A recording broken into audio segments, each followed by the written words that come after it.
دعا انس بن مالک رضی اللہ تعالی عنہ۔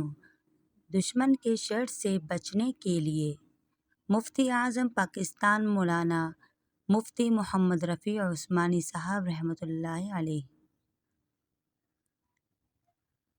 پیش لفظ بسم اللہ الرحمن الرحیم نحمدہ ونصلی علی رسولہ الکریم اما بعد۔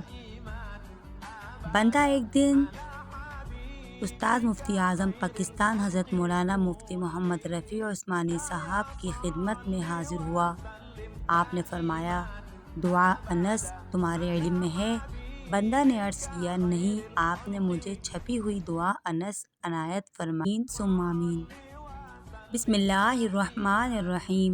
حضرت انس بن مالک رضی اللہ تعالی عنہ کی دعا: جو شخص صبح کے وقت یہ دعا کرے گا، اس کو تکلیف پہنچانے پر کوئی قادر نہیں ہو سکے گا۔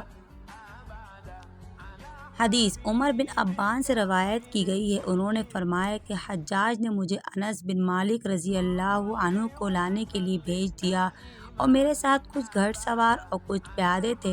چنانچہ میں ان کے پاس آیا اور آگے بڑھا تو میں نے دیکھا وہ اپنے گھر کے دروازے پر پاؤں پھیلا کر بیٹھے ہوئے تھے۔ میں نے ان سے عرض کیا، امیر کا حکم مان لیں۔ امیر نے آپ کو